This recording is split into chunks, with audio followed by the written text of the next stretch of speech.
আসসালামু আলাইকুম রহমতুল্লাহ। আশা করছি সবাই ভালো আছো। আজকে আমরা এইচএসসি 23 সালের বোর্ড প্রশ্ন সমাধানের যে ফিজিক্সের নিউটনিয়ান বলবিদ্যা আছে সেই চ্যাপ্টারের প্রশ্নগুলো নিয়ে আলোচনা করব। আমাদের চট্টগ্রাম চকবাজার যে আমাদের অফিস অফলাইন কোচিং, সেখানে ঠিকানা দেওয়া আছে। চট্টগ্রামের যারা স্টুডেন্ট আছে তারা এখানে যে কোনো মুহূর্তে অফলাইনে এসে পড়তে পারবা। তাহলে আমাদের যে নিউটনিয়ান বলবিদ্যা যে চ্যাপ্টার আছে, সেখানে আমি এই কোশ্চেনটা নিয়েছি। এটা ঢাকা বোর্ড 2023 এর একটা প্রশ্ন। এখানে দেখো, আমি একটা কথা শুনতে বারবার বলে নিই যে সেটা আমি এই প্রশ্নগুলোর উত্তর আমি দেখে নেইনি বা বসে বসে সলভ করে নেইনি, ইনস্ট্যান্ট সলভ করাচ্ছি। অনেক সময় আমিও টিচাররা ভুল করে না তা না, অনেক সময় ক্যালকুলেশনে ভুল হয়ে যায়, কনসেপ্টে ভুল হয়ে যেতে পারে। যদি ভুল হয়ে যায় সেটা তোমরা ধরতে পারলে অবশ্যই শুধরে নিবে, আর কমেন্ট সেকশনে যে কোনো আলোচনার সুযোগ আছে, ঠিক আছে। আর অনেক সময় তোমরা না বুঝেই অনেকে সঠিক সলিউশনটা জানো না, গাইড বা টেস্ট পেপারে কোথাও একটা দেখে এসেই কমেন্টে খুব আজে বাজে কমেন্ট করো। এটাও পরিহার করবে। আর যদি সত্যি আমার ভুল হয়ে যায় বা ক্যালকুলেশনে ভুল হয়, ম্যাথে কনসেপ্টে ভুল হয়, তাহলে সেটা অবশ্যই কমেন্ট সেকশনে সুন্দর ভাষায়, সাবলীল ভাষায় আমাকে জানাবে। আমি চেষ্টা করবো সেটা যদি ভুল হয় তাহলে শুধরে নেওয়ার এবং কমেন্টে একটা কারেকশন দিয়ে দিব দরকার হয়। দেখো, 5 মিটার প্রশস্ত একটি রাস্তার একটি নির্দিষ্ট স্থানে বাঁকের বক্রতার ব্যাসার্ধ 80 মিটার, মানে বাঁকের ব্যাসার্ধ। রাস্তার উভয় পাশের উচ্চতার পার্থক্য 0.4। বাঁক অতিক্রমের পূর্বে একটি গাড়ি 54 কিলোমিটার পার আওয়ার বেগে চলছিল। গতে বলছে বাঁকের স্থানে রাস্তার ব্যাংকিং কোণ কত। তো ব্যাংকিং কোণের গতে আমরা জানি, দেখো একটু দাঁড়াও তোমরা, গ নম্বরে এটা পিঙ্ক কালার, আমি সাদা কালারটা নিয়ে নিই। দেখো, আমরা জানি tan θ = v²/rg। এখান থেকে আমরা ব্যাংকিং কোণ বের করতে পারি। আর আরেকটা ব্যাংকিং কোণ বের করার নিয়ম এটার মধ্যে ভিটা নিরাপদ বেগ, সর্বোচ্চ নিরাপদ বেগ, যেটা রাস্তার বাঁকের মধ্যে সর্বোচ্চ কত বেগে নিরাপদে বাঁক নিতে পারে ওইটা জানা থাকা লাগবে। ওইটা এখানে বলে দেয় নাই, তাই আমরা এই সূত্রটা দিয়ে অঙ্ক করতে পারবো না। তাহলে স্যার কোনটা দিয়ে করতে পারবো? আমরা জানি আরেকটা সূত্র আছে যে এরকম রাস্তার বাঁক যদি এটা হয়, এই যে রাস্তাটা এটা h এবং এটা রাস্তার প্রশস্ততা d, আর এটা রাস্তার ব্যাংকিং কোণ θ। এই যে এখান থেকে ও, এটা ধরো a বিন্দু দিলাম, এটা b বিন্দু দিলাম, তাহলে ও এ বি সমকোণী ত্রিভুজে এই যে এই জায়গাটা কিন্তু মাটির নিচে, গাড়ি চলে যায় যে d এর উপর দিয়ে চলে, গাড়ি এইভাবে যাচ্ছে। সমকোণী ত্রিভুজে আমরা জানি এই অতিভুজ এবং লম্বের সম্পর্ক sin θ। sin θ লম্ব বাই অতিভুজ। সুতরাং আমাদের এখান থেকে বা sin θ আমাদের এখানে h এবং d দেওয়া আছে। h এই যে 0.4, দেখো 0.4, আর d হলো 80 মিটার। কত? সরি, বাঁকের ব্যাসার্ধ দেওয়া আছে। আচ্ছা, এই যে প্রশস্ত 5 মিটার, আমি বলি কি প্রশস্তটা দেওয়া ছিল, আমার চোখে ছিল। তাহলে সুতরাং θ sin ইনভার্স 0.4/5। তাহলে এখান থেকে ক্যালকুলেশন করলে আমি যদি sin ইনভার্স করি, চলে আসবে sin ইনভার্স 0.4 ভাগ 5। এটা আমার মতে এটার ব্যাংকিং কোণটা চলে আসছে 4.59 ডিগ্রি। আমি 4.6 ডিগ্রি ধরতে পারি। তাহলে এই রাস্তার ব্যাংকিং কোণ 4.59 ডিগ্রি। এবার এটার ঘ নম্বরে যদি সলিউশনে চলে যাই, তাহলে দেখতে পাবে ঘতে বলছে উদ্দীপক অনুযায়ী গাড়িটি উক্ত বেগে নিরাপদে বাঁক নিতে পারবে কি? গাড়িটা 54 কিলোমিটার পার আওয়ার বেগে চলছিল। এখন ঘ করতেছি, গাড়িটা যদি এই রাস্তায় যে ব্যাংকিং করা আছে সেই ব্যাংকিং কোণের জন্য সর্বোচ্চ নিরাপদ বেগটা কত জানবো। সর্বোচ্চ নিরাপদ বেগের চেয়ে যদি বেশি বেগে গাড়িটা চলে থাকে, তাহলে গাড়িটা নিরাপদে বাঁক নিতে পারবে না। তাইলে আমি দেখি যে ওর গাড়ির বেগটা সর্বোচ্চ নিরাপদ বেগের চেয়ে কম নাকি বেশি। তাহলে এখন সর্বোচ্চ নিরাপদ বেগ বের করার জন্য আমরা জানি tan θ = কি v²/rg। এখানে তোমরা কি করবে বলো তো? এখানে বা গ হতে আগে গ হতে ব্যাংকিং কোণ, গ হতে কি ব্যাংকিং কোণটা কত নির্ণয় করে নিবে। ব্যাংকিং কোণ θ, সেটা 4.59 ডিগ্রি। একটু আগে তোমরা দেখলে, আমি আগের পৃষ্ঠায় করলাম। এখান থেকে tan 4.59 ডিগ্রি = v² থাকবে, আর 80 × 9.8। তাইলে এখান থেকে কত আসে দেখে আমি সুতরাং ডিরেক্ট v বের করে ফেলবো, একবারে রুট করে বের করে ফেলবো। তাহলে 10 হলো 10 4.59 ইন্টু হচ্ছে হলো 80 ইন্টু হচ্ছে হলো 9.8। এটাকে এখন যদি রুট করি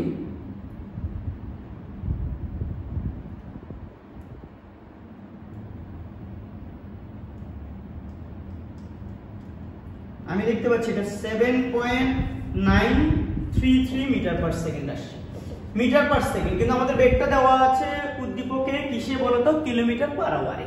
তাহলে আমাদের এটা কিলোমিটার পার আওয়ারে নিতে হবে। প্রথমে মিটার থেকে হচ্ছে হলো কিলোমিটারে নিতে হবে। কিলোমিটারে কেমনে নিব, 1000 দ্বারা ভাগ করে ফেলবো। 1000 দ্বারা ভাগ করলে কিলোমিটার পার সেকেন্ডে চলে যাবে। পার আওয়ারে নেওয়ার জন্য আবার 3600 দ্বারা গুণ করতে হবে। তাহলে আমাদের এটা আমি দেখতে পাচ্ছি হচ্ছে হলো 28.56 কিলোমিটার পার আওয়ার। এই যে রাস্তাটা আছে, এই রাস্তাটার মধ্যে একটা গাড়ির নিরাপদ বেগ হচ্ছে হলো 28.56 কিলোমিটার পার আওয়ার। এই 28.56 কিলোমিটার পার আওয়ার বেগে এই গাড়িটা কি করতে পারবে, এখানে চলতে পারবে। এর কম হলেও কোনো সমস্যা নেই গাড়ির বেগ, এর কম বেগেও গাড়ি এখানে নিরাপদে বাঁক নিতে পারবে।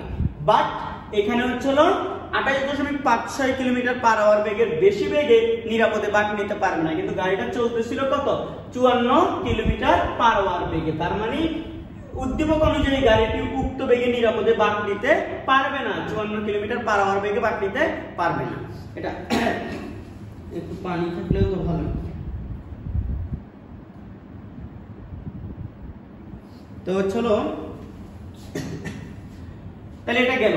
তাহলে এর পরেরটা হচ্ছে হলো আমরা দেখি এখানে এটা কোন বোর্ড, এটা হচ্ছে রাজশাহী বোর্ড 2023। এটা হচ্ছে একটা বৃত্তাকার চাকতি, তলের সাথে লম্বভাবে মধ্যবিন্দু দিয়ে এটা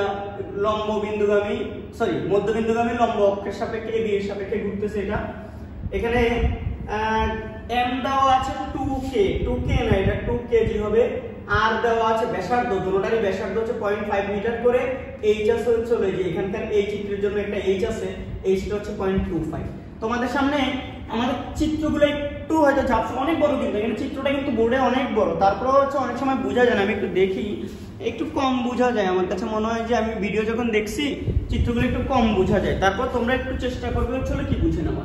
দেখো এখন এই চিত্রে হচ্ছে h দেওয়া আছে 0.25 মিটার। প্রথম চিত্র চক্রগতির ব্যাসার্ধ কত, গ খুবই সোজা স্যার। সেটা হচ্ছে এটা পাতলা বৃত্তাকার চাকতি, তার ভরকেন্দ্র গিয়ে তলের সাথে লম্বভাবে গমনকারী অক্ষের সাপেক্ষে জড়তার ভ্রামক হচ্ছে mr²/2 ডিরেক্ট। m কত 2 কেজি, r কত 0.5, এটা স্কয়ার ডিভাইডেড বাই হচ্ছে তোমার এই ক্ষেত্রে হচ্ছে এই 2। তাহলে এটা কত আসবে, যদি আমরা এখান থেকে করি 0.5 স্কয়ার ইনটু 2 ভাগ হচ্ছে 2। আমি দেখতে পাচ্ছি 0.25 কেজি মিটার স্কয়ার। জড়তার ভ্রামকের একক দিতে হবে, একক না দিলে তোমাদেরকে নাম্বার দিবে না। শেষ। এটা খুবই সোজা ছিল। এরপর দেখো একটি বৃত্তাকার চাকতি, একই প্রশ্নের ঘ নাম্বারটা, কোন অক্ষের সাপেক্ষে ঘোরানো সহজ হবে? যেই অক্ষের সাপেক্ষে জড়তার ভ্রামক কম সেই অক্ষের সাপেক্ষে ঘোরানো সহজ হয়। দেখো একটা হচ্ছে এবি অক্ষের সাপেক্ষে আর হচ্ছে xy অক্ষের সাপেক্ষে। তো ঘ নাম্বার যখন আমরা করব, গ হতে iab মানে এবি অক্ষের সাপেক্ষে জড়তার ভ্রামক হচ্ছে 0.25 kg metre square, 0.25 kg metre square. এখন আমাদের লাগবে xy অক্ষের সাপেক্ষে জড়তার ভ্রামক। xy অক্ষের সাপেক্ষে জড়তার ভ্রামক আমরা জানি xy অক্ষটা দেখতেছি এই যে ভরকেন্দ্র দিয়ে বা মধ্যবিন্দু দিয়ে গমনকারী অক্ষটা সমান্তরালে আছে h দূরে। তাইলে সমান্তরালক্ষ উপপাদ্য অ্যাপ্লাই করে দেওয়া যাবে। সমান্তরালক্ষ উপপাদ্য অ্যাপ্লাই করে দিলে মানে xy অক্ষের সাপেক্ষে জড়তার ভ্রামক Ixy Ig, এই যে g ভরকেন্দ্র দিয়ে গমনকারী যে অক্ষটা আছে সেই Ig প্লাস mh²। অনেকে এটা বোঝে না। তোমরা আমাদের এই চ্যানেলে নিউটনীয় বলবিদ্যার যে মানে আমার প্লেলিস্টটা আছে, আমি লাস্টে ভিডিও লাস্টে হচ্ছে দেখাই দিব প্লেলিস্টটা কোথায় আছে। ওই প্লেলিস্টে নিউটনীয় বলবিদ্যার প্রায় 18টা ভিডিও আছে। কেউ যদি 18টা ভিডিও করো one of the best preparation হবে এই চ্যাপ্টারে ইনশাআল্লাহ। এর চেয়েও ভালো প্লেলিস্ট অনলাইনে থাকতে পারে, যে কোনো চ্যানেলে একটা ভালো প্লেলিস্ট দেখে তারপরে এগুলো সলভ করলে সবচেয়ে ভালো হয়। বোর্ড প্রশ্ন সমাধান করে পরীক্ষা কখনো একদম ভালো করা যাবে না। শুধুমাত্র এই 23 সালের বোর্ড প্রশ্ন সমাধান করে কেউ যদি মনে করো নিউট্রিয় বলবিদ্যা হচ্ছে একদম কভার হয়ে যাবে, এগুলো ভুল ধারণা। আমি কখনো এই কথা বলি না। তোমাকে বেসিক কনসেপ্টের পড়াশোনা আগে জানতে হবে, তারপর হচ্ছে বোর্ড কোশ্চেনগুলো সমাধান করবে। বোর্ড কোশ্চেনগুলো তোমাকে এক্সট্রা প্রিপারেশন নিতে সাহায্য করবে বা তোমার প্রিপারেশনটাকে স্মুথ করবে বা তোমার প্রবলেম সলভিং স্কিলটাকে বাড়াবে। বাট কখনোই হচ্ছে হলো কি পুরোপুরি প্রিপারেশন হয় না খালি কয়েকটা 10-12টা সৃজনশীল সলভ করলে। এই যে আইজিটা হচ্ছে হলো mr²/2 প্লাস mh², m কি h²। তাহলে এখানে আমি মান যদি বসাই, এটা অলরেডি আমি এটা গতে বাইর করছি, তাহলে গড়টা এটা ডিরেক্ট বসাই দেই 0.25 প্লাস এই যে mh, m হচ্ছে 2 কেজি, h হচ্ছে এই যে দেওয়া আছে 2.25, এটা হচ্ছে হলো স্কয়ার করব। তাহলে আমি যদি এখানে দেখি প্লাস হচ্ছে হলো 2 ইনটু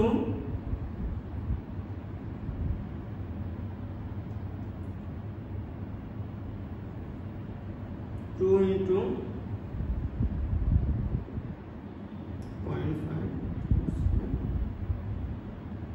আমি দেখতে পাচ্ছি এটা 0.75 কেজি মিটার স্কয়ার আসছে। তাহলে যেহেতু ক্যালকুলেশন করে আমার এটা আসছে, কোথাও আবার বলছি ক্যালকুলেশন ভুল হলে তোমরা ক্যালকুলেশনটা শুদ্ধ করে নেবে। দেখো এই যে দেখো এক এ বি অক্ষের সাপেক্ষে পাত্রটাকে ঘুরে পাত্র জড়তার ভ্রামক এত, আর এক্স ওয়াই অক্ষের সাপেক্ষে পাত্র জড়তার ভ্রামক হচ্ছে 0.75। এক্স ওয়াই অক্ষের সাপেক্ষে ঘুরাইতে জড়তার ভ্রামক তুলনামূলক বেশি, যেহেতু জড়তার ভ্রামক তুলনামূলক বেশি তাহলে এখান থেকে ঘুরাইতে কঠিন হবে বেশি, আর এটা ঘুরাইতে সহজ হবে, তুলনামূলকভাবে এটা সহজ হবে যেটা জড়তার ভ্রামক কম। তো এই হলো ঘটনা। একটা জিনিস মনে রাখবে, আমি আরেকটা কথা বলি, থেমে থাকা বস্তুর দুইটা বস্তুর মধ্যে যার জড়তার ভ্রামক কম হবে তারে ঘুরানো সহজ হবে, আর যে ধরো দুইটা বস্তু ঘুরতেছে আগে থেকে, ওই ঘূর্ণায়মান দুইটা বস্তুর মধ্যে যার জড়তার ভ্রামক কম হবে তাকে থামানো সহজ হবে, এই কথাটা মনে রাখবে। জড়তার ভ্রামক কম হইলে থেমে থাকা বস্তুকে ঘুরানো সহজ হয়, আর জড়তার ভ্রামক কম হইলে ঘূর্ণায়মান বস্তুকে থামানো সহজ হয়, এটা মনে রাখতে হবে। এখানে আসো 500 কেজি ভরের একটি গাড়ি 39,900 জুল গতিশক্তি নিয়ে রাস্তায় চলছে। হঠাৎ গাড়িটি 120 মিটার ব্যাসার্ধের একটি বাঁকের সম্মুখীন হলো। রাস্তায় কোনো ব্যাংকিং ছিল না, রাস্তা ও চাকার ঘর্ষণ গুণাঙ্ক 0.2, এটা গেল। রাস্তার বাঁকে গাড়ির উপর ক্রিয়াশীল কেন্দ্রমুখী ত্বরণের মান নির্ণয় করো। রাস্তার বাঁকটা দেওয়া আছে, বাঁকে আমরা জানি কেন্দ্রমুখী ত্বরণ A = v²/r। তো রাস্তার বাঁকের ব্যাসার্ধ 120 মিটার দেওয়া আছে, কিন্তু গাড়িটা কত বেগে চলছিল সেটা দেওয়া নেই। তাহলে এটা হচ্ছে প্রথমে হচ্ছে আমরা জানি, তারপর আবার আমরা জানি যা, মানে কি বলতো, আবার আমরা জানি যা। তো যা = হাফ mv²।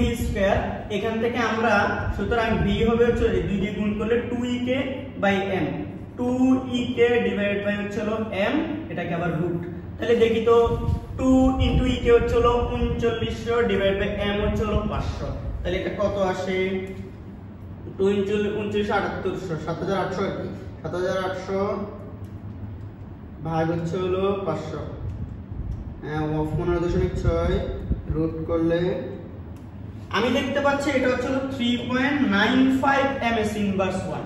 তাহলে গাড়িটার বেগ ছিল এটা। তাহলে সুতরাং কেন্দ্রমুখী ত্বরণ কত হবে? সুতরাং কেন্দ্রমুখী ত্বরণ A = v², 3.95 এটাকে স্কয়ার ডিভাইড বাই r হচ্ছে 120।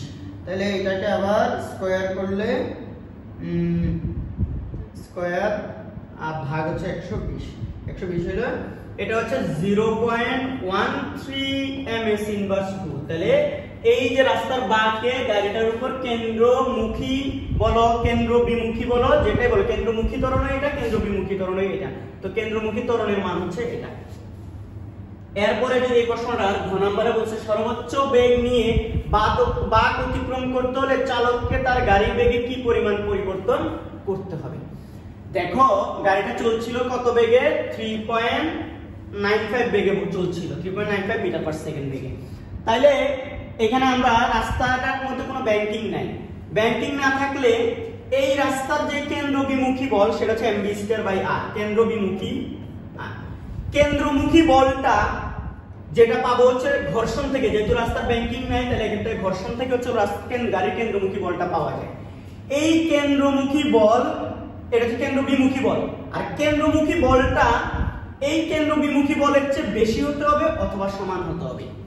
কেন্দ্রবিমুখী বলের চেয়ে কেন্দ্রমুখী বলটা বেশি হতে হবে বা সমান হতে হবে, অ্যাটলিস্ট সমান হতে হবে।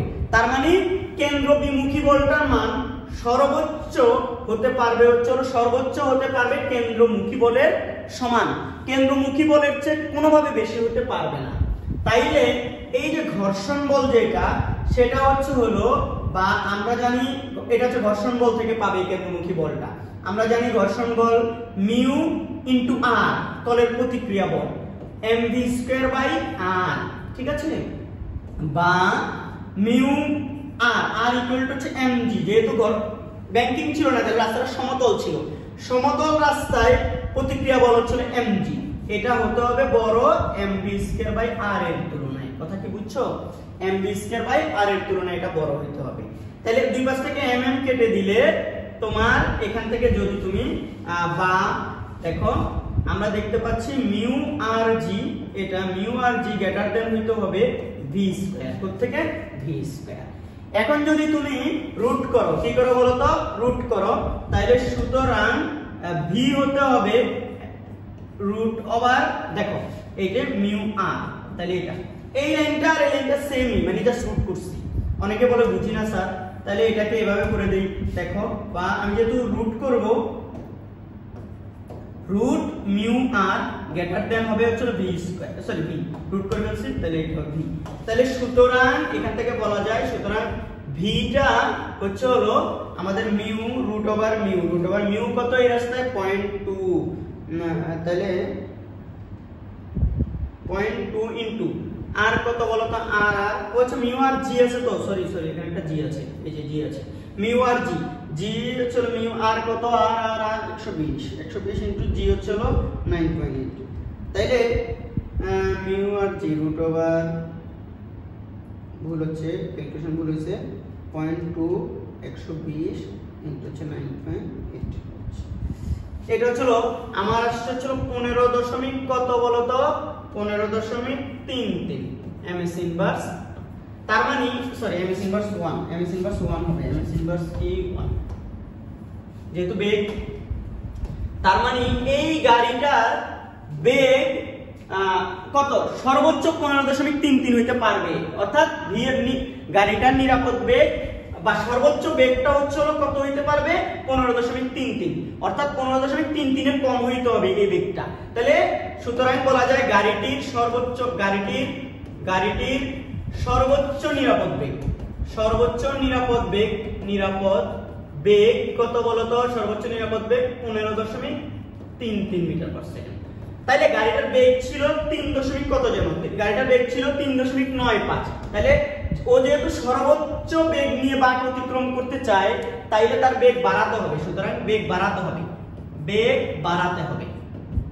বাড়াতে হবে কত, 15.33 বিয়োগ 3.95 বিয়োগ চলো ধরো 3.95 হলে 11.39 মিটার পার সেকেন্ড বাড়াতে হবে বেগ। এইটাই হচ্ছে হলো সর্বোচ্চ বেগ নিয়ে যদি বাঁক নিতে চায় তাহলে এই পরিমাণ বেগ বাড়াইতে হবে, ঠিক আছে। এরপরে চলে যাই আমরা হচ্ছে আমাদের পরের প্রবলেম। একটি ইলেকট্রন একটি প্রোটনের চারপাশে এত ব্যাসার্ধের, এটা মিটার হবে খুব সম্ভবত, এটা মিটার হবে, আমি একদম শিওর না, কারণ আমি একটু আমাদের এখান থেকে কোথাও বইতে আছে কিনা দেখি। এটা কোন বোর্ড আসছে, এটা হচ্ছে হলো যশোর বোর্ড হলে আমাকে একটু দেখে নিতে হবে যে এটা হচ্ছে কি তোমাদের হচ্ছে এই প্রশ্নটা কি আছে কিনা, ঠিক আছে কি মিটার না সেন্টিমিটার না, এটা আবার উত্তর মিলবে না, অনেকে আবার গালিগালাজ করবা। এটা হচ্ছে মিটার দেওয়া আছে, এটা কি দেওয়া আছে, মিটার। এত ব্যাসার্ধের বৃত্তাকার পথে এত মিটার পার সেকেন্ড বেগে আবর্তন করছে, ইলেকট্রনের ভর দেওয়া আছে। উদ্দীপকের আলোকে ইলেকট্রনটির কৌণিক ভরবেগ বের করো। ইলেকট্রনের কৌণিক ভরবেগ গ, এটা হচ্ছে একদম 9 ওই যে বোরের পরমাণু মডেলের ওখানে পড়ছিলা। কৌণিক ভরবেগ L = mvr, সহজ হিসাব শেষ। যেহেতু বৃত্তাকার ব্যাসার্ধ দেওয়া আছে, এই যে এটা m 5.2 into 10 inverse 10 v হচ্ছে দেওয়া আছে কত ওই যে 6.977 into 10 to the power 5 meter per second m v হচ্ছে m ই তো বসাই নি এটা তো চলো বসাই দিছি r অ্যাম্পিয়ার তো তাহলে m কত 9.1 into 10 inverse কত 31 এই তিনটা মান গুণ করে দাও তাইলেই চলে আসবে একক হবে kg metre square per second এটা হচ্ছে কৌণিক ভরবেগের একক কেউ চাইলে কৌণিক ভরবেগের একক জুল সেকেন্ডও লিখতে পারবা কি লিখতে পারবা জুল সেকেন্ডও লিখতে পারবা শেষ এটা এখন এখানে বলছে উদ্দীপকের ইলেকট্রনটি কক্ষপথে নিরাপদে ঘুরছে উক্তিটি সঠিক কিনা তা যাচাই করো নিরাপদে ঘুরবে তখন যখন ইলেকট্রনটার কেন্দ্রমুখী বল এবং কেন্দ্রবিমুখী বল পরস্পর সমান হবে তাহলে দেখো একটা প্রোটনের চারপাশে যখন একটা ইলেকট্রন ঘুরছে এভাবে বৃত্তাকার পথে খেয়াল করো তখন ওর কেন্দ্রবিমুখী বলটা কত কেন্দ্রবিমুখী বল সেটা আমরা জানি mv²/r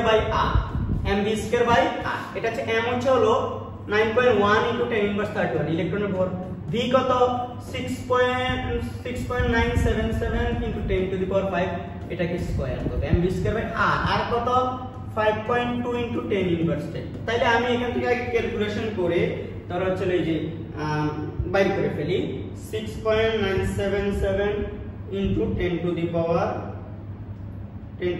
5 এটাকে স্কয়ার করলাম গুণ করলাম ধরো 9.1 into 10 inverse 31 এটা ভাগ হচ্ছে হলো আমার হচ্ছে হলো 5.2 into হচ্ছে হলো 10 inverse 10 মিটার তাইলে আমি এখান থেকে দেখতে পাচ্ছি 8.52 into 10 inverse 10 নিউটন এটা হচ্ছে কেন্দ্রবিমুখী বল এবার কেন্দ্রমুখী বলটা কি হবে একটা কেন্দ্রমুখী বল মনে করে রাখবে ইলেকট্রন এবং প্রোটনের চার্জ পরস্পর সমান এবং সেই চার্জের মান হচ্ছে 1.6 into 10 inverse 19 কুলম্ব আমরা জানি ইলেকট্রন এবং প্রোটনের মধ্যে স্থির তড়িৎ আকর্ষণ বল কাজ করবে ইলেকট্রন ঋণাত্মক প্রোটন ধনাত্মক তাহলে ধনাত্মক ঋণাত্মক আকর্ষণ বল এই প্রোটন ইলেকট্রনকে এইদিকে কেন্দ্রমুখী বল প্রয়োগ করতেছে আর এইদিকে হচ্ছে ও কেন্দ্রবিমুখী বল অনুভব করছে এই দুইটা সমান হইলে দোনোটাই আসছি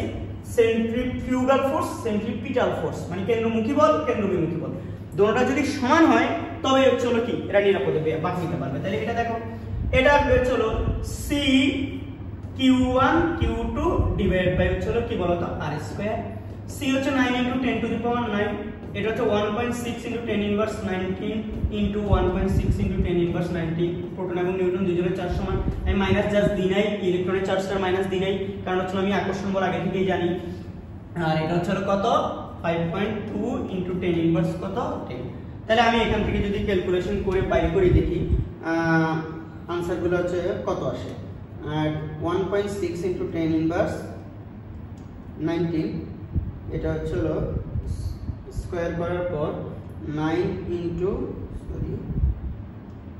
10 to the power 9 ভাগ হচ্ছে হলো 5.2 into 10 inverse 10 এটা আমার মতে आंसरটা আমার কি কোথাও ভুল হলো 9 into 10 to the power 9 তো ঠিক আছে 1.6 into দেখি 1.6 into 10 করতে পারবে না আসতেছে 10 inverse 19 আচ্ছা আমি দেখি আরেকবার এটা ভুল হওয়ার কথা 9 into 10 to the power 9 ভাগ হচ্ছে হলো 5.2 into 10 inverse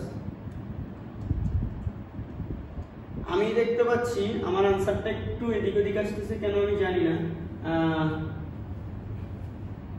8.5 into 10 inverse 10 তো 9 আমি কোথাও কি ভুল করেছি তোমরা একটু দেখো তো c into q1 q2 1.6 into 10 inverse 19 এটা তো ঠিক আছে ইলেকট্রনের চার্জ তারপর হচ্ছে হলো কি 5.2 তাহলে হয়তো নিরাপদে ঘুরতে ওরা বলছে হচ্ছে কি এটা উদ্দীপকের ইলেকট্রনিক সরি এখানে কক্ষপথে এখানে আছে উদ্দীপকের ইলেকট্রনিক কক্ষপথে নিরাপদে ঘুরছে উক্তিটি সঠিক কিনা তা যাচাই করো তো আমার আসতেছে হচ্ছে হলো 4.43 into 10 inverse 19 নিউটন কিন্তু কোথাও কি ভুল হচ্ছে কিনা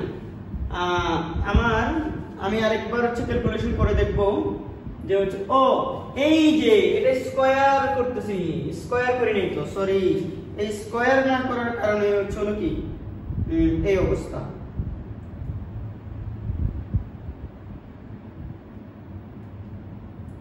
আরেকবার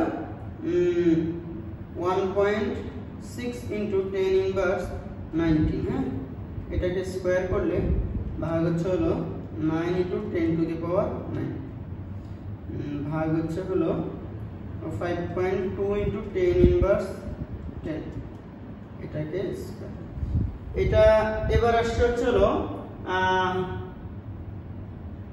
তাও তো ক্যালকুলেশন হচ্ছে হলো কি আনসার বরাবর আসে না, আনসার উপরেরটা হচ্ছে হলো 5 পয়েন্ট। এটার কি আমার কোথাও ভুল হচ্ছে কিনা, আনসারটা হচ্ছে হলো কি আমি দেখেছিলাম হচ্ছে আজকে, এটা আমি আরেকবার করিয়েছিলাম আমাদের বেচে, আজকে না গতকালকে করিয়েছিলাম মনে হয় আমাদের বেচে হচ্ছিল। এটা দেখলাম যে উত্তর ঠিক আসছিল, এখন উত্তর কেন উল্টাপাল্টা আসতেছে? এখানে উত্তর উল্টাপাল্টা আসার কারণ কি? হয় এটা ভুলেছে নাহলে এটা ভুলেছে, কোনটা ভুলেছে? এখানে কিছু একটা ভুল হচ্ছে। আমার কালকে উত্তরটা কি আসছে, কারেক্ট আসছে, কালকে পরশু ফার্স্ট ইয়ার বেচে করলাম, তাইলে ফার্স্ট ইয়ার বলছি এইচএসসি 24 বেচে করাইছি। ফার্স্ট ইয়ার বললে মিথ্যা বলা হচ্ছে, এই জন্য আবার বলে দিলাম এইচএসসি 24 করাচ্ছিলাম, এইচএসসি 24 স্পেশাল বেচে। এখন এটা কোনোভাবেই কেন উত্তরটা আসতেছে না এখানে? কি রে ভাই, 1.6 ইন্টু 10 ইনভার্স 90, এটাকে হচ্ছে হলো স্কোয়ার গুণ হচ্ছে হলো 9 ইন্টু 10 টু দি পাওয়ার 9, ওকে, ভাগ হচ্ছে হলো 5.2 into 10 inverse into 10 inverse 10 square আসছে। তো কি রে, আমি পাগল হয়ে গেছি। 8 পয়েন্ট ক্যালকুলেট, বারবার ক্যালকুলেটর চাপতে ভুল করি। 8.8 10 into 5.5 sorry 8.5 into 10 inverse 10 Newton. যেহেতু কেন্দ্র বিমুখী বল এবং কেন্দ্রমুখী বল দুইটাই কি পরস্পর সমান, সেহেতু হচ্ছে হলো ইলেকট্রনটি উক্ত কক্ষপথে নিরাপদে ঘুরছে, এই উক্তিটি সঠিক। শেষ। এরপরে চলে আসো, 500 কেজি ভরের একটি বালুভর্তি ট্রাক ঘন্টায় 72 কিলোমিটার বেগে চলছে। ট্রাক হতে প্রতি সেকেন্ডে 200 গ্রাম বালু ছিদ্রপথে পড়ে যাচ্ছে।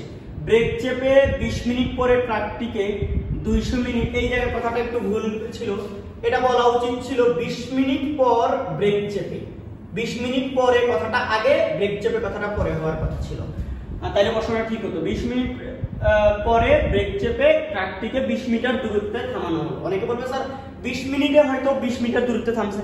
ভাই তুমি বুঝতেছো, গাড়িটা চলতেছে 72 কিলোমিটার পার আওয়ার বেগে, তাইলে ব্রেক চাপলে 20 মিনিটে মাত্র 20 মিটার যাবে। 20 মিনিট তো সেই কত, ধরো 10 কিলো 5 কিলোর মতো 10 কিলোর মতো চলে যাবে, এখন 20 কিলো। তো হচ্ছে এটা প্রশ্নটা আসলে একটু এটা হওয়া উচিত ছিল 20 মিনিট পরে ব্রেক চেপে। তো যাত্রা শুরুর 15 মিনিট পরে ট্রাকের বেগ কত? দেখো যাত্রা শুরু করে শুরুতে ওর বেগ ছিল m1 72 কিলোমিটার পার আওয়ার, তো 72 ইনটু 1000 ডিভাইড বাই 36 আমি মিটার পার সেকেন্ডে নিয়ে আসতেছি, তাহলে ডাইরেক্ট মিটার পার সেকেন্ডে নিলে 1000 দ্বারা গুণ 3600 দ্বারা ভাগ, গুণ হচ্ছে 1000 ভাগ হচ্ছে 3600। আমি দেখতে পাচ্ছি 20 মিটার পার সেকেন্ড ওর শুরুতে, আর শুরুতে সরি এটা v1 m1 কেন, এটা v1, তাহলে ওর v1 এটা ছিল, আর ওর m1 শুরুতে কত ছিল 500 কেজি, সরি 5000 কেজি বালু সহ। এখন আসো 15 মিনিটে কত বালু পড়ে গেছে, 15 মিনিট এ বালু পড়ে গেছে, বালু ছিদ্রপথ দিয়ে পড়ে গেছে, বালু পড়ে গেছে কতটুকু? দেখো প্রতি সেকেন্ডে পড়ে যায় হচ্ছে হলো কত, 20 গ্রাম। তাইলে আমরা জানি প্রতি সেকেন্ড, আর 15 মিনিট মানে কত? দেখো আগে তার আগে এদিকে টাইম অনেকভাবে এটা করা যায়।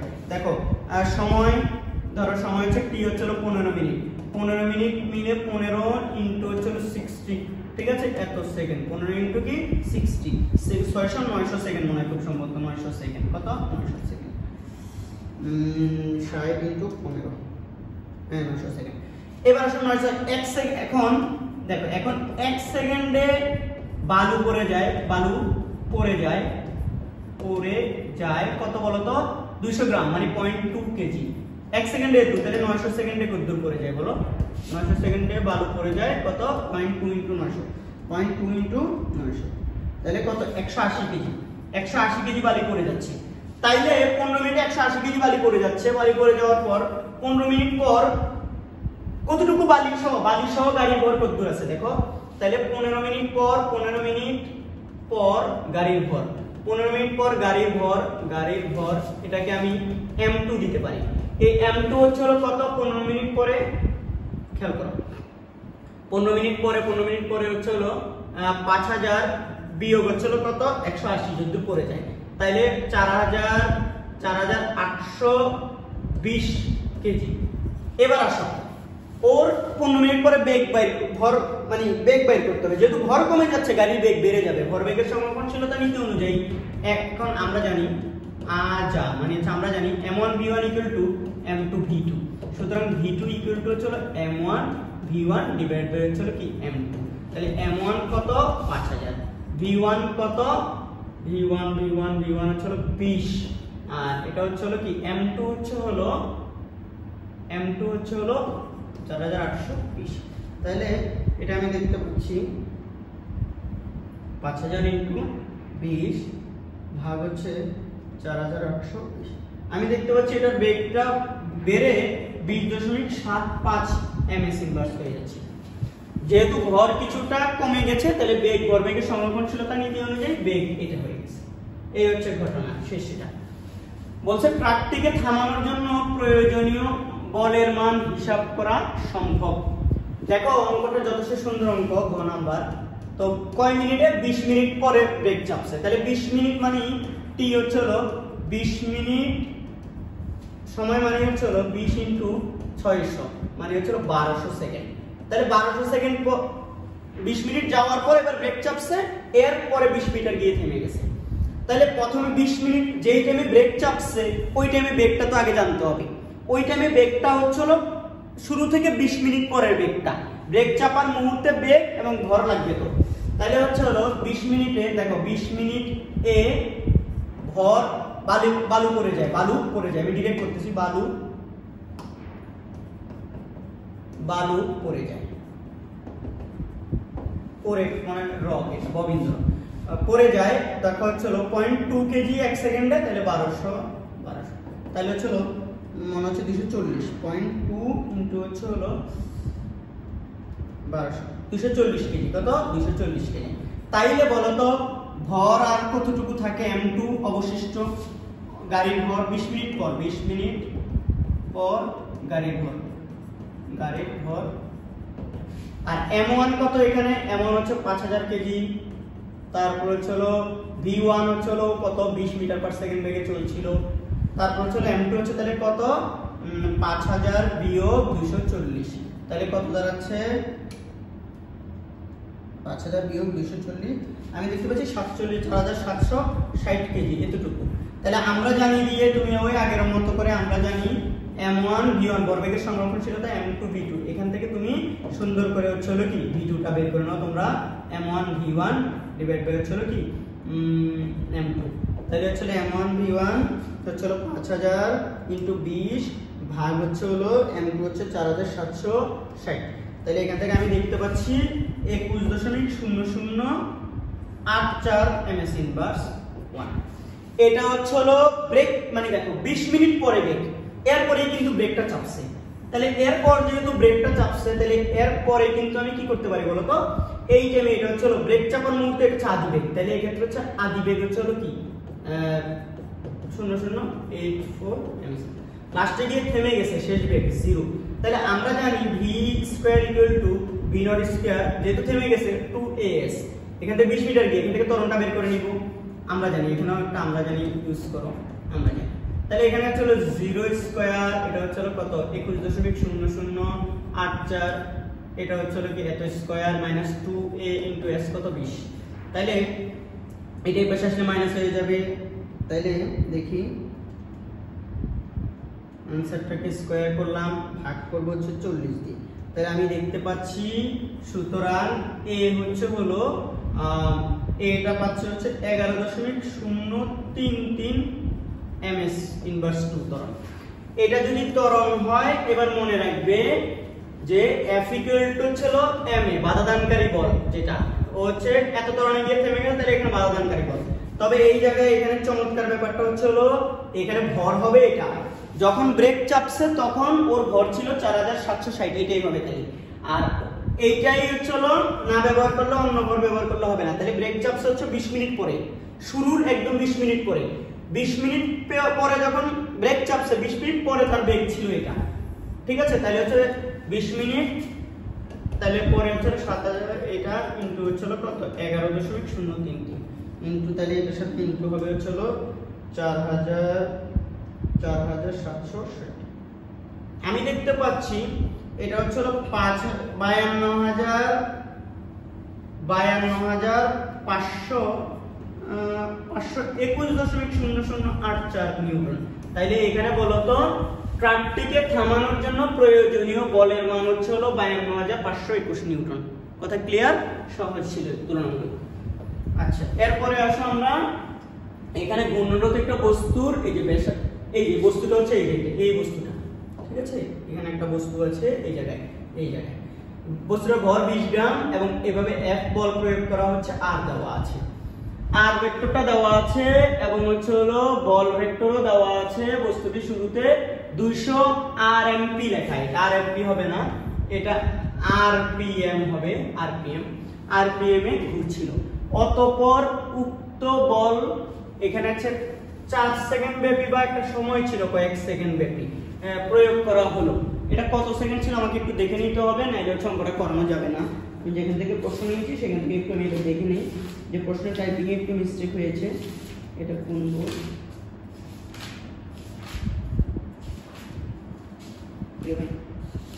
প্রশ্নটা কোথায় গায়েব হয়ে গেল?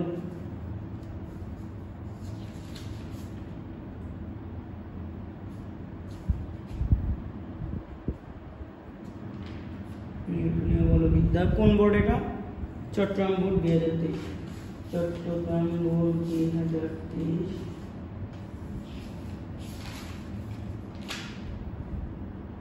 Sylhet board 23, Chittagong board 23।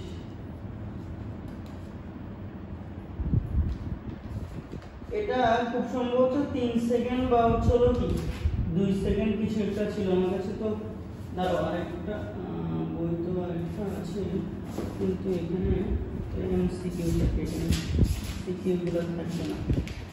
তোমরা একটু অপেক্ষা করতে হবে, তার হলো জিনিসটা একটু প্রশ্ন চট্টগ্রাম বোর্ডের প্রশ্ন কোথাও আছে কিনা দেখে নিই, ঠিক আছে? চট্টগ্রাম বোর্ড তোমরা এই টাইমটুকু একটু স্কিপ করে নেবে, স্কিপ করে ফেলবে। তারপর হচ্ছে এটা বাধ্য হয়ে হচ্ছিল, এটা দেখতে হচ্ছে, কিছু করার নেই, এটা চট্টগ্রাম বোর্ড থেকে আসছে। আমি সময়টা না জানলে কেমন আনসার করবো বলো? পদার্থবিজ্ঞান ঢাকা বোর্ড, এটা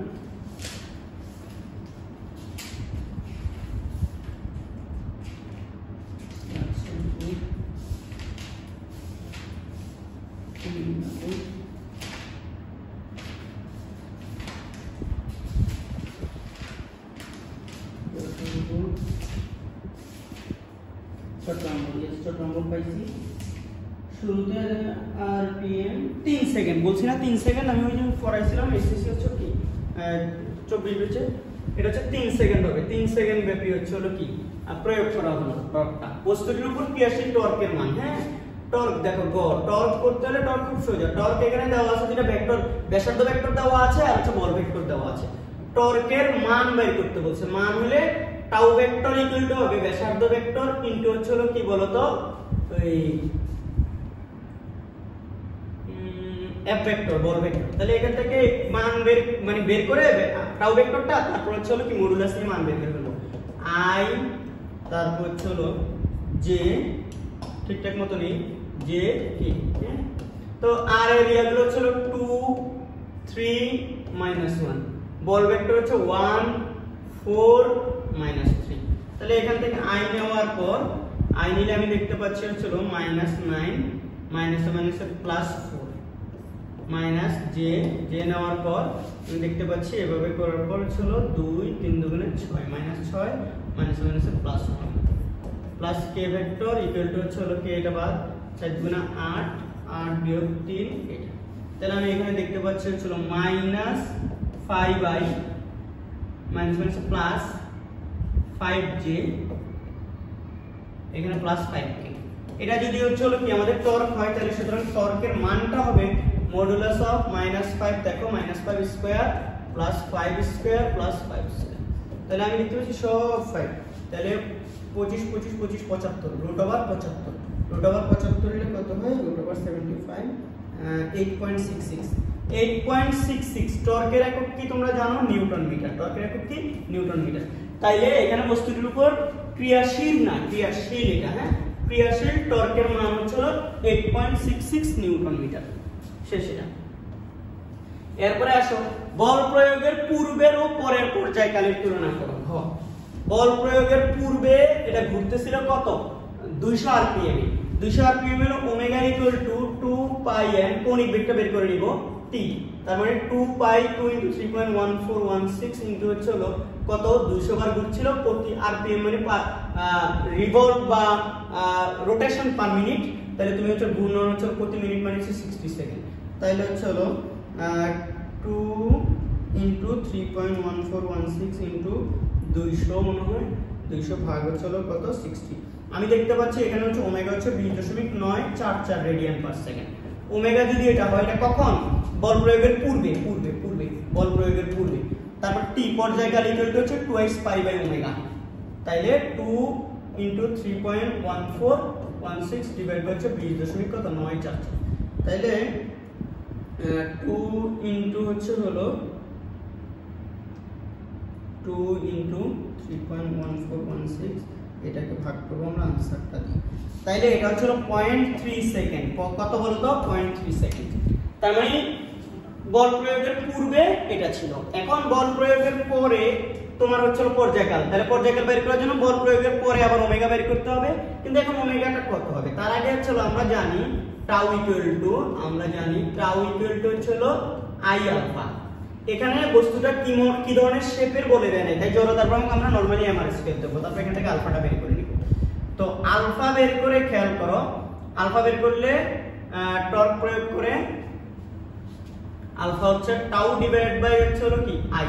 তো টাউ হচ্ছে হলো কত বের করলাম একটু আগে? টাউ এই যে টাউ বের 8.66, তাহলে 8.66 ডিভাইড বাই জড়তার ভ্রামক এমআর স্কয়ার।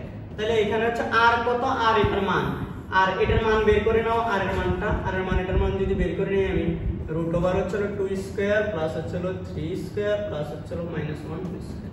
তাহলে আমি দেখতে পাচ্ছি 9 4 13 রুট ওভার 14। রুট ওভার 14 মান কত আসে? রুট ওভার 14 3.74 এত মিটার। তাহলে মিটার ধরে নিচ্ছে যে এখানে দেওয়া আছে মিটার, এই যে। তাহলে হচ্ছে এটা 8.66 এম হচ্ছে হলো কয় কেজি? কোনার ভরটা কি দিছে? 20 গ্রাম 20 গ্রাম 20 গ্রাম। তাহলে হচ্ছে 20 ডিভাইড বাই 1000 কেজি দিয়ে নিলাম ইনটু আর স্কয়ার 3.74 হোল স্কয়ার। তাহলে এটা কত আসে টর্ক? দেখো তো সবাই, এটাকে স্কয়ার স্কয়ার ইনটু হচ্ছে হলো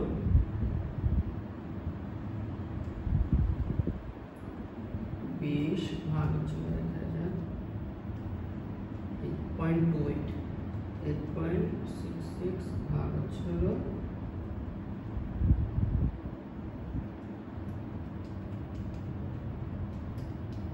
আমি দেখতে পাচ্ছি এটা আসছে আমার 30.92।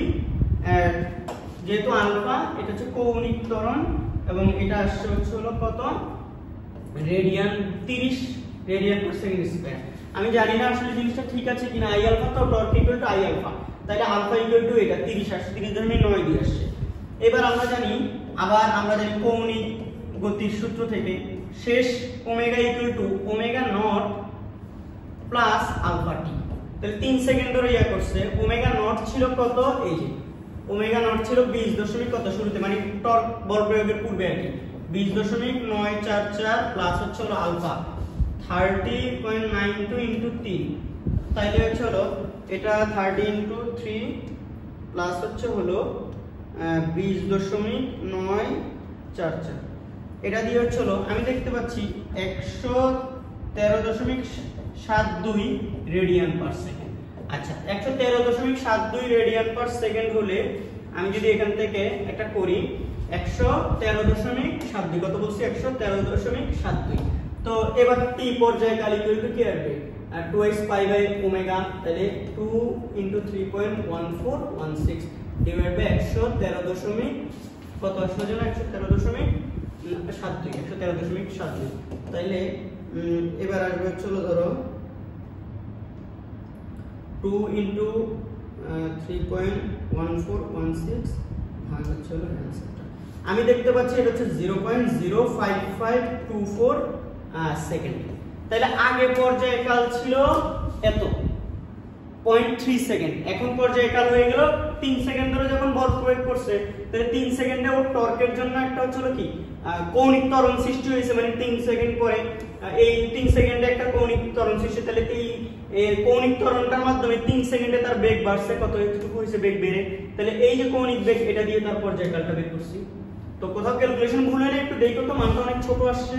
আমি যেখানে আমি পাঞ্জেরি টেস্ট পেপার থেকে হচ্ছিল এটা এসে দেখি এখানে হচ্ছে উত্তর কত আসছে, এটা পাঞ্জেরি টেস্ট পেপারে যেহেতু এটা পাঞ্জেরি এখানে সরি এখানে তো আমার কাছে প্রশ্নটাই নেই, প্রশ্ন আমি বই থেকে এখন দেখতেছি, এখানে উত্তর বলা নাই। যাই হোক যেহেতু উত্তর বলা নাই তাই আমি এখানে তোমাদের বলতে পারতেছি না যে হচ্ছে কি কোনটা ইয়া হবে, উত্তর কত হবে। ঠিক আছে, আমি তোমাদেরকে উত্তরটা বলে দিতে পারছি না, এখানে আমার কাছে উত্তরটা নাই। তো যাই হোক যা আসছে তাই।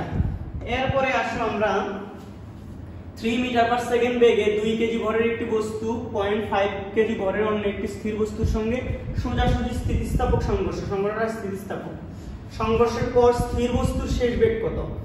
আমি যদি এটাকে যে এই এত বেগে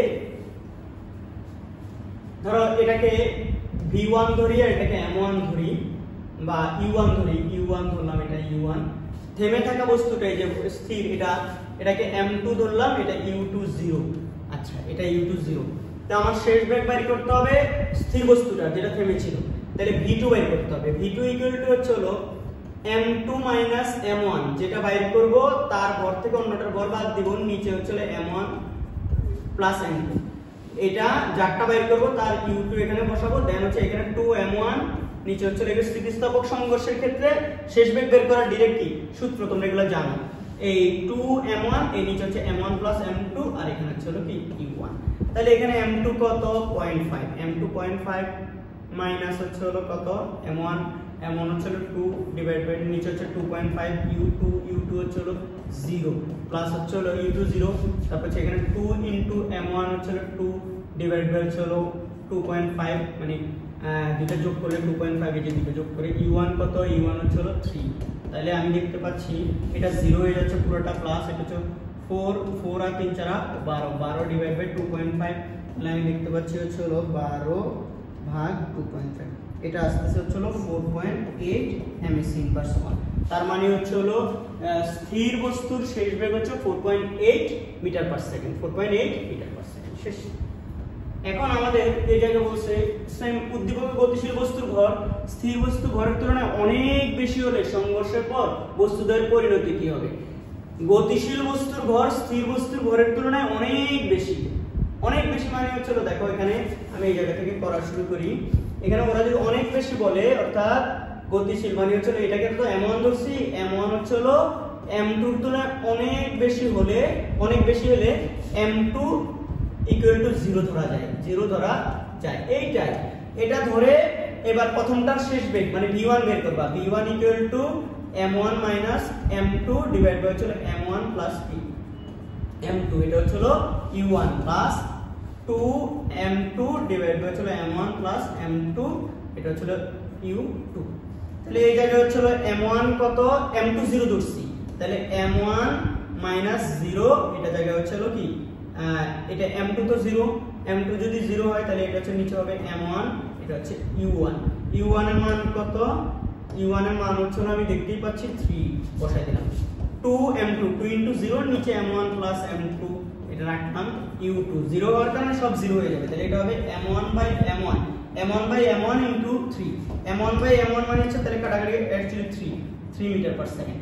তার মানে প্রথম গাড়িটার যেই বেগ ছিল সেই বেগটা দেখো ও যেই বেগে আসছিল ওই বেগেই হচ্ছে কি সামনে যাবে, যদি স্থির বস্তুটার ভরের তুলনায় এটার ভর অনেক বেশি হয় তাহলে ও যেভাবে আসছিল সেভাবেই যাবে। কিন্তু এবার দেখি যেটা স্থির ছিল তার বেগ কি হবে, v2 ইকুয়াল টু হবে m2 মাইনাস m1, যার বেগ বাই শেষ বেগ বাইর করবা তারপর থেকে অন্যটার ভর বিয়োগ, নিচে হচ্ছে m1 প্লাস m2। এবার যারটা বাইর করতেছো তার u2। এবার আসো এখানে 2, তাহলে এটা যারটা বের করবা তার বিপরীতটা 2, তুমি দ্বিতীয়বারে বের করতেছো, এটা প্রথমটা হচ্ছে ভর হবে, নিচে m1 প্লাস কি m2 ইনটু u1।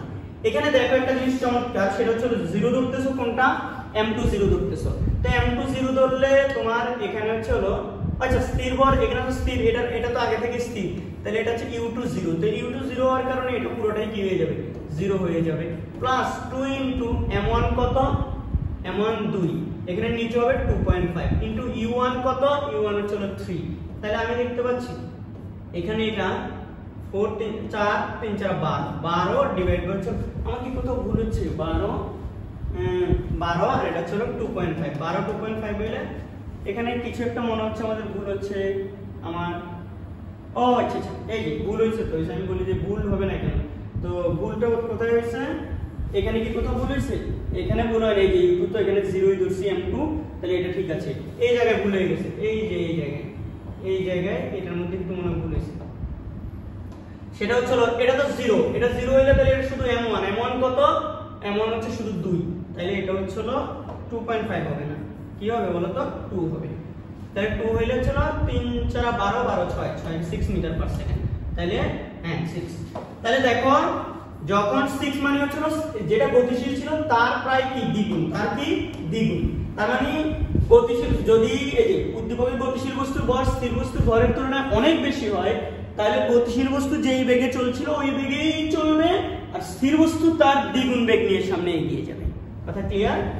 এই গেল। আচ্ছা এরপরের কোশ্চেনটা সলভ করব, এটা কোথায় আসছে রাস্তা, এই বরিশাল বোর্ড। এটা করার আগে আমি একটু দেখি ভিডিওটা চলছে কিনা, আমি একা একা ভিডিও করছি তো চলো অনেক সময় হচ্ছিল তোমাদের ভিডিও হচ্ছে অর্ধেক হয়, এরপর আর হয় না, তখন হচ্ছে ঝামেলায় পড়ে যাই আমি। দেখো 2 মিটার প্রশস্ত এবং 200 মিটার ব্যাসার্ধ বিশিষ্ট একটি ব্যাংকিং যুক্ত বাঁকা পথে একটি গাড়ি 54.4 কিলোমিটার পার আওয়ার বেগে নিরাপদে বাঁক নিতে পারে, তাহলে এটাই সর্বোচ্চ নিরাপদ বেগ। রাস্তার ঘর্ষণ গুণাঙ্ক দেওয়া আছে, বলছে রাস্তার ব্যাংকিং কোণ। গ সর্বোচ্চ নিরাপদ বেগ জানা থাকলে রাস্তায় যেহেতু বাঁকের ব্যাসার্ধ দেওয়া আছে, আমরা tan θ = v²/rg এখান থেকে বের করতে পারবো। উচ্চতা, ব্যাংকিং উচ্চতা, ও ব্যাংকিং কোণ বলে নাই, ব্যাংকিং উচ্চতা, তাহলে এখান থেকে আগে ব্যাংকিং কোণটা বের করে নিব। tan θ = v², এই যে v² কোথা থেকে বের করব স্যার, ওই যে v ছিল কত 50.4 কিলোমিটার পার আওয়ার, এটাকে তুমি মিটার পার সেকেন্ডে নিয়ে যেতে হবে, 50.4 ইনটু 1000 ডিভাইড বাই 3600, তাইলে 50.4 ইনটু হচ্ছে হলো 1000, হ্যাঁ, ভাগ হচ্ছে হলো 3600, এটা 14 মিটার পার সেকেন্ড, এটা এখানে আসলো, তাহলে 14 স্কয়ার ডিভাইড বাই হচ্ছে হলো কত 200 ইনটু 9.8, তাহলে এটাকে 14 স্কয়ার ভাগ হচ্ছে হলো 200 ইনটু 9.8, আচ্ছা এটা 0.1, তাহলে 10 ইনভার্স যদি করি আমি 0.1 কে করলে এটা হচ্ছে, সুতরাং θ = ব্যাংকিং কোণ 5.71 ডিগ্রি। তারপরে আমরা জানি ওই চিত্রটা আর কি, যেটা এটা দিয়ে এটা h, এটা d, এটা হচ্ছে θ, তাহলে o a b সমকোণী, o এর b সমকোণী ত্রিভুজে sin θ = h/d, এখান থেকে h = sin θ * d, sin θ sin কত 5.71 ডিগ্রি, d কত 2 মিটার প্রশস্ত, 2 মিটার, তাইলে এটা হলো কি sin आंसर, এটা হলো ইনটু হচ্ছে হলো 2, আমি দেখতে পাচ্ছি এটা 0.199 মিটার, অর্থাৎ 0.2 মিটার উচ্চতা, তার মানে ব্যাংকিং উচ্চতাটা রাস্তাটার এক পাশ অপেক্ষা আরেক পাশ উঁচু হচ্ছে 0.2 মিটার। কথা কি বুঝতে পেরেছো তোমরা? আশা করি বুঝতে পেরেছো। এরপরে আমি যদি এটার দ্বিতীয় পার্টে যাব, উদ্দীপকের রাস্তাটি ব্যাংকিংহীন হলে তখন গাড়িটি নিরাপদে বাঁক নিতে পারবে কি? গাড়িটি 50.4 কিলোমিটার পার আওয়ার বেগে যাচ্ছে, তাহলে গ হতে পাই, দেখো গ হতে পাচ্ছি গাড়িটার এই যে বেগটা, গ হতে যে বেগ, এটা হচ্ছে 14 মিটার পার সেকেন্ড, ও 14 মিটার পার সেকেন্ড বেগে নিরাপদে বাঁক নিতে পারে। বাট যদি ঘর্ষণহীন হয় রাস্তাটা, সরি ঘর্ষণযুক্ত হয়, ব্যাংকিংহীন হয়, তাইলে রাস্তাটার আমরা জানি সর্বোচ্চ নিরাপদ বেগ, আজকে একটা অঙ্ক করাইছি তোমাদেরকে, ওখান থেকে যে মানে ব্যাংকিংহীন রাস্তায় নিরাপদে বাঁক নেয়ার শর্ত হলো তোমার কেন্দ্রমুখী বলটা মান কেন্দ্র বিমুখী বলের চেয়ে বড় বা সমান হইতে হবে। তাহলে এটা আসবে হচ্ছে মিউ আর থেকে, এটা হবে mv স্কয়ার বাই r বা হচ্ছে মিউ, এটা হচ্ছে mg, এটা হবে mv square by r, mm চলে যাবে। সুতরাং v ইকুয়াল না, অ্যাকচুয়ালি v এর মানটা দেখো, এই গাড়িটার কেন্দ্র বিমুখী বলটা হইতে হবে হচ্ছে হলো দেখো বা v এই যে রুট ওভার মিউ আর জি এর সমানুপাতার চেয়ে কি ছোট হইতে হবে গাড়ির বেগটা। হ্যাঁ, তো গাড়ির দেখি কত হইতে হবে, বা v equal v root over mu হচ্ছে এখানে কত 0.5, আর কত 200, জি কত 9.8। তাইলে আমি এখানে দেখতে পাচ্ছি হচ্ছে হলো 0.5 মানে 100 980 রুট ওভার 980 এখানে। সুতরাং v equal or less than 31.3 ms, অর্থাৎ গাড়িটার নিরাপদে বাঁক নিতে হলে গাড়িটার বেগটা হইতে হবে 31.3 এর কম, বা সর্বোচ্চ হইতে পারবে 31.3। গাড়িটা এই রাস্তায় যে এত বেগে বাঁক নিতে পারে, বলছিল গাড়িটা নিরাপদে বাঁক নিতে পারবে কি 14 মিটার পার সেকেন্ড বেগে ও চলতেছিল। যদি রাস্তাটা ব্যাংকিংহীন হয় তাইলে ও 31.3 মিটার পার সেকেন্ড বেগে হচ্ছে কি করতে পারতেছে, বাঁক নিতে পারতেছে। তাইলে যেহেতু 31.3 মিটার পার সেকেন্ড বেগে বাঁক নিতে পারতেছে, তাইলে অবশ্যই হচ্ছে ও 14তেও নিরাপদে বাঁক নিতে পারবে। এটাই তো স্বাভাবিক, তাই না? নিরাপদে বাঁক নিতে পারবে অবশ্যই 14তে। গাড়িটার বেগ সর্বোচ্চ হতে পারবে হচ্ছে 31.3। আমার যদি ভুল না হয়, কোথাও ক্যালকুলেশনে ভুল হইলে তোমরা এটা জাস্ট ঠিক করে নিবে, আর বাদ বাকি সব ঠিক আছে। ওকে, কনসেপ্ট আশা করি ঠিক আছে। এরপরে হচ্ছে হলো 2 কেজি এবং 3 কেজি ভরের দুটি বস্তু যথাক্রমে 8.8 মিটার পার সেকেন্ড এবং এত বেগে বিপরীত দিকে এসে সংঘর্ষের পর একত্রে মিলিত হয়ে চলতে লাগলো। তাহলে এটাকে m1 দেই, এটাকে m2 দেই, আর এটাকে u1 দেই, এটাকে u2 দেই। বিপরীত দিকে আসছে মিলিত সংযুক্ত বস্তু দুটির চূড়ান্ত। গ খুবই সোজা অঙ্ক। তো m1 হচ্ছে হলো 2 কেজি, u1 হচ্ছে হলো 8.8 মিটার পার সেকেন্ড, m2 হচ্ছে হলো 3 কেজি, u2 হলো -1.2 মিটার পার সেকেন্ড। মাইনাসটা কেন বলতো? বিপরীত দিক থেকে আসছে, প্রথমটার বেগ ধনাত্মক হলে দ্বিতীয়টার বেগ ঋণাত্মক, এবং দুটো মিলিতভাবে যেহেতু যাচ্ছে যুক্তভাবে, তাহলে এদের শেষ বেগ একই হবে। v1 v2 দুটোটা same. তাহলে তখন আমরা জানি m1, আমরা জানি লিখবে অবশ্যই, আমরা জানি m1 u1 প্লাস ভরবেগের সংরক্ষণশীলতা নীতি অনুযায়ী m1 v প্লাস কি m2 v, দুটোটা শেষ বেগ সেম। তাহলে সুতরাং এখান থেকে v কমন নিয়ে এই পাশে পাঠিয়ে দিলে m1 u1 প্লাস কি m2 u2 ডিভাইডেড বাই হচ্ছে v। ওই m কমন v কমন নিলে m1 প্লাস m2, তারপর v বাই করব। তো v ইকুয়াল টু হচ্ছে এই জায়গায় একটু ভুল লিখছি, এটা হবে কি এই এখান থেকে m1 প্লাস m2 টা এখানে আসবে, m1 প্লাস m2। তাহলে m1 কত? m1 হচ্ছে হলো 2 8.8 প্লাস হচ্ছে হলো m2 হচ্ছে হলো 3 ইনটু -1.2, হ্যাঁ, ডিভাইড বাই হচ্ছে হলো m1 প্লাস m2 মানে হচ্ছে হলো 2 আর 3 হচ্ছে হলো 5। আমি এটা হচ্ছে দেখতে পাচ্ছি 17.6, 17 কত 6 বিয়োগ হচ্ছে হলো 3, তো 1.2 ইনটু 3, তাহলে এটা হচ্ছে 3.6 ডিভাইড বাই 5। তাহলে এটা দেখতে পাচ্ছি 17.6 বিয়োগ হচ্ছে হলো 3.6 ভাগ হচ্ছে হলো 5, এটা হচ্ছে 2.8। কত? 2.8। গাড়ি দুটো সংযুক্ত হয়ে 2.8 মিটার পার সেকেন্ড বেগে যাবে। কি একটা সাউন্ড হলো, দেখো এটা ঠিক আছে। এরপরে আসো, এটা যদি হলো বলছে উক্ত সংঘর্ষটি স্থিতিস্থাপক নাকি অস্থিতিস্থাপক। ভাই গাড়ি দুটো যদি সংঘর্ষে সোজাভাবে চলমান দুটো গাড়ি যদি পরস্পর সংঘর্ষের পর মিলিত হয়ে যায়, তাহলে আসলে স্থিতিস্থাপক হওয়ার সম্ভাবনা নাই। তারপরেও দেখো ঘ স্থিতিস্থাপক হইতে হলে সংঘর্ষের পূর্বের গতিশক্তি এবং সংঘর্ষের পরে মোট গতিশক্তি সমান হতে হবে। তাহলে সংঘর্ষের পূর্বে দেখো পূর্বে মোট গতিশক্তি মোট গতিশক্তি এটা বের করব হচ্ছে হলো half m1 u1 square plus half m2 u2 whole square. এটা দিয়ে বের করে ফেলবো, তোমরা মানগুলো বসাই। সংঘর্ষের পর মোট গতিশক্তি এটা বের করবা কিভাবে? গতিশক্তি দুইজনই শেষ বেগে মিলিতভাবে যাচ্ছে, তাহলে half m1 v square plus half m2 v whole square. এই দুইটা এখানে দুজনের বেগ যেহেতু সেম, এইজন্য বেগ সেম, দুজনের শেষ গতিশক্তি এইখান থেকে এটা বের করে ফেলবা। সংঘর্ষের পূর্বে মোট গতিশক্তি, সংঘর্ষের পর মোট গতিশক্তি সমান হলে এটা স্থিতিস্থাপক সংঘর্ষ হয়। দেন আমাদের এখানে আরেকটা অঙ্ক আসছে, সেটা হচ্ছে এটা হচ্ছে কোথায়? দিনাজপুর বোর্ড 2023। 0.5 কেজি ভরের এবি দণ্ডটি পি কিউ অক্ষের সাপেক্ষে প্রতি মিনিটে 60 বার ঘোরানো হলো। এবি দণ্ডটা পি কিউ অক্ষের সাপেক্ষে এক প্রান্ত দিয়ে, দণ্ডের এক প্রান্ত দিয়ে গমনকারী। পরবর্তী দণ্ডটিকে দৈর্ঘ্যের সমান ব্যাসের একটি পাতলা চাকতিতে পরিণত করে পি প্রাইম কিউ প্রাইম অক্ষ সাপেক্ষে মিনিটে 70 বার ঘোরানো হলো। চাকতির কৌণিক ভরবেগ, এই যে চাকতিটার কৌণিক ভরবেগ, চাকতি দণ্ডের না, তাহলে চাকতির কৌণিক ভরবেগ আসবে, চলো কৌণিক ভরবেগ আমরা জানি L equal to I omega. তাহলে যেহেতু এটা একটা চাকতি, তাহলে ওমেগাটা তুমি এখানে পেয়ে যাবে, এখানে ওমেগা, এখানে ওমেগা হচ্ছে 2 পাই বাই t। দেখো 2 পাই বাই, আমি এই অঙ্কটাকে একটু তাড়াহুড়ো করে শেষ করব।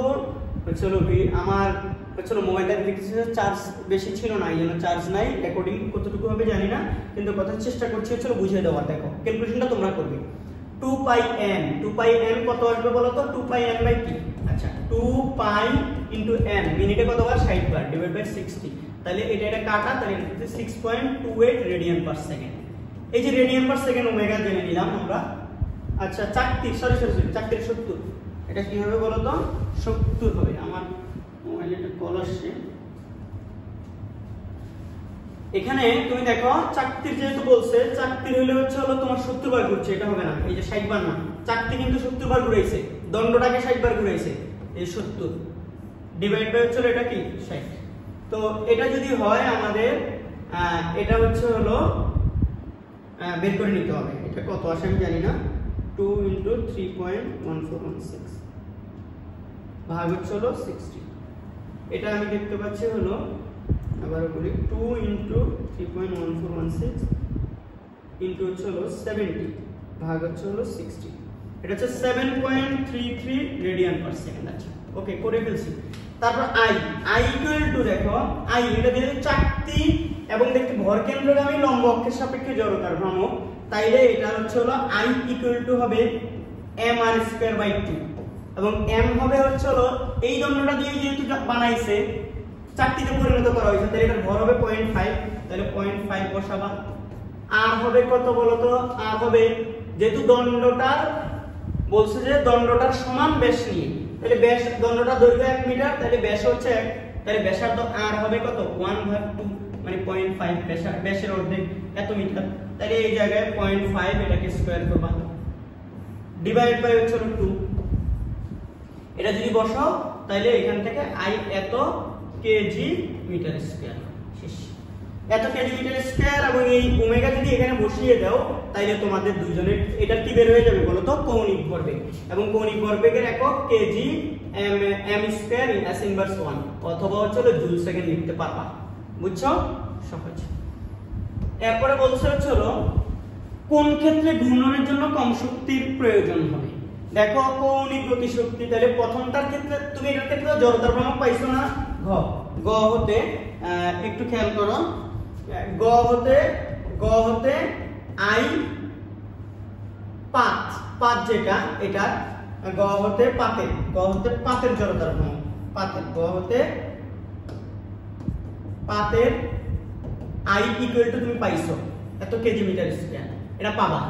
এটা দিয়ে E equal to half I omega square বের করে ফেলবা। I এবং ওমেগা স্কয়ার, ওমেগাও দেওয়া আছে পাতের, তোমাদের পাতের এই যে ওমেগা এখানে কি বের করে নিয়েছি, যে আমরা পাতের ক্ষেত্রে ওমেগা বের করছিলাম, তাহলে পাতের ক্ষেত্রে ওমেগা স্কয়ার, তাহলে এত জুল ডাইরেক্ট চলে আসবে। ওকে, এবার আসলে যদি দণ্ডটার ক্ষেত্রে, কোন ক্ষেত্রে? যে দণ্ডটার হচ্ছে এক প্রান্ত দিয়ে গমনকারী অক্ষ, তো দণ্ডের ক্ষেত্রে তোমার হচ্ছে যদি এভাবে দণ্ডের ক্ষেত্রে তোমাকে I হচ্ছে ml² বাই কত 3, m কত 0.5, l কত 1 স্কয়ার ডিভাইড বাই হলো 3, তাহলে এখান থেকে এত কেজি মিটার স্কয়ার আসবে। দেন হচ্ছে হলো সুতরাং এখানে ওমেগাটা বাই করে নিয়ে আগে, ওমেগা হচ্ছে মিনিটে 60 বার ঘুরে, তাইলে হচ্ছে হলো 2 পাই ইনটু 60 ডিভাইড বাই হচ্ছে হলো 60, তাহলে এটা আসবে হচ্ছে হলো 2 পাই রেডিয়ান পার সেকেন্ড ওমেগা। তারপর সুতরাং e ইকুয়াল টু হবে হাফ i ওমেগা স্কয়ার, তাই এখানে i বসবে দণ্ডেরটা এবং ওমেগা হবে যে এটা 2 পাই 2 ইনটু 3.1416, এটা স্কয়ার করে এখান থেকে শক্তি চলে আসবে। তাহলে যেই ক্ষেত্রে হচ্ছে হলো কি কৌণিক গতি শক্তিটা কম আসবে, সেই ক্ষেত্রে হচ্ছে ওরা ঘোরানোর জন্য সেই ক্ষেত্রে কম শক্তির প্রয়োজন হবে। শেষ, এইটা ছিল এখানকার। এখন দেখো 8 মিটার প্রস্থের রাস্তা দিয়ে একটি গাড়ি যথাক্রমে 100 মিটার এবং এত মিটার ব্যাসার্ধের দুটি বাঁক অতিক্রম করলো। রাস্তার ভিতরের ও বাইরের প্রান্তের উচ্চতার পার্থক্য দেওয়া আছে। উদ্দীপকে উল্লেখিত রাস্তার ব্যাংকিং কোণ বের করতে বলছে। ব্যাসার্ধ দেওয়া আছে, রাস্তার প্রস্থ দেওয়া আছে, প্রস্থ মানে d দেওয়া আছে, h ও দেওয়া আছে, এই যে দেখো h। তো g ইকুয়াল টু যদি তোমাকে এখানে কি দেই, ওই যে আমরা দেখো তো এই যে এটা দিয়ে সূত্র দিয়ে করে ফেলতে হবে, h দেওয়া আছে, d দেওয়া আছে, এটা হচ্ছে থিটা। তাহলে OAB সমকোণী ত্রিভুজে sin থিটা ইকুয়াল টু কি বলতো h/d। তাহলে সুতরাং theta equal two sin inverse h/d, h কত 0.4, d কত 8 মিটার। তাহলে দেখি sin ইনভার্স 0.4 ভাগ হচ্ছে হলো 8, এটা হচ্ছে 2.87 এত ডিগ্রি। শেষ, রাস্তার ব্যাংকিং কোণটা শেষ। এবার ঘ তে কি বলছে এটা দেখি একটু, ঘ নাম্বারটা। এটা ঘ নাম্বারটা বলছে গাড়িটি উভয় বাঁক কি সমান বেগে অতিক্রম করতে পারবে। একই রাস্তা, তাহলে ব্যাংকিং একটাই, একই ব্যাংকিং কোণ, কিন্তু বাঁকগুলোর ব্যাসার্ধ ভিন্ন ভিন্ন। তাহলে ঘ প্রথম বাঁকে, উভয় বাঁকে, প্রথম বাঁকের ক্ষেত্রে হচ্ছে হলো তুমি tan theta equal to v1 square divide by r1g, এই যে এটা হচ্ছে r1, এটা হচ্ছে r2। তো এখান থেকে v1, এই v1টা বের করে নিবা। শেষ। আবার দ্বিতীয় বাঁকের ক্ষেত্রে একই ব্যাংকিং কোণ ব্যবহার করে, অবশ্যই ব্যাংকিং রাস্তা একটা, ব্যাংকিং কোণ একটাই, তাহলে tan theta equal to v2 square by r2g। এখান থেকে তুমি r2 এটা বসিয়ে এখান থেকে v2 বের করে ফেলবা। তাহলে দুই ক্ষেত্রে বাঁকে চলো কি বেগের মানও দুইটা আসবে, দেন সেই অনুযায়ী তুমি সিদ্ধান্ত দিয়ে দিবা গাড়িটা উভয় বাঁকে কি সমান বেগে বাঁক নিতে পারবে কিনা, অতিক্রম করতে পারবে কিনা।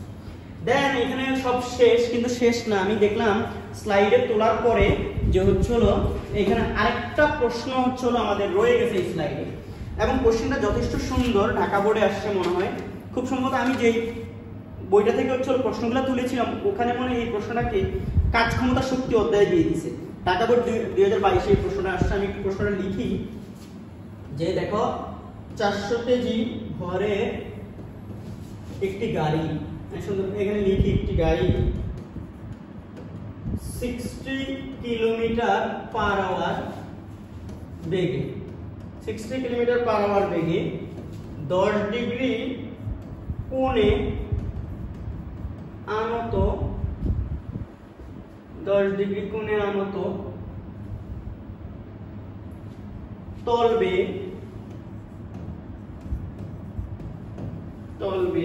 উপরে উঠে,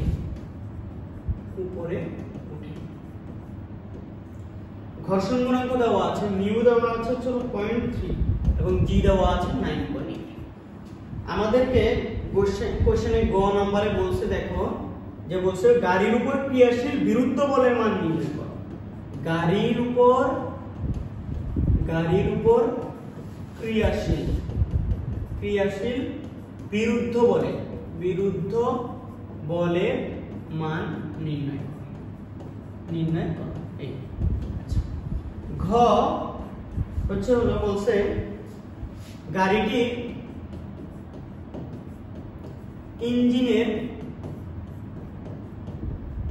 ইঞ্জিনের ক্ষমতা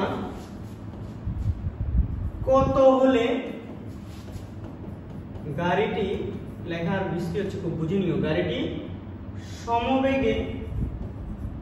সমবেগে না চলে বরং ত্বরণ প্রাপ্ত হবে,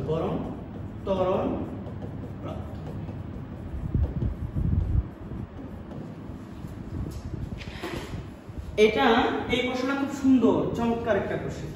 আমি যদি এটাকে একটু স্লাইডটাকে ছোট করে নিই, এই তোমরা প্রশ্নটা দেখে ফেলছো। গ নাম্বার করব আমি, তার জন্য আমাকে দেখো এটা হচ্ছে একটা হেলানো তল, ও গাড়িটা হচ্ছে এটা হচ্ছে থিটা, 10 ডিগ্রি কোণে আনত। এই 10 ডিগ্রি কোণটা আনত, যে সেই আনত তলটা হচ্ছে 10 ডিগ্রি। আমাদেরকে কি প্রশ্নের মধ্যে বলছে কোন দিকে আনত থিটাটা, এটা বলে দেয় না। তাহলে আমরা ধরবো অনুভূমিকের সাথে 10 ডিগ্রি, এটা বলে দেয় না 10 ডিগ্রি। তো একটা বস্তু বা গাড়ি, এটা মানে গাড়ি আর কি, একটা গাড়ি ধরো এই যে এখান থেকে গাড়িটা হচ্ছে কি ধরো উপরের দিকে উঠছিল, এই যে গাড়িটা।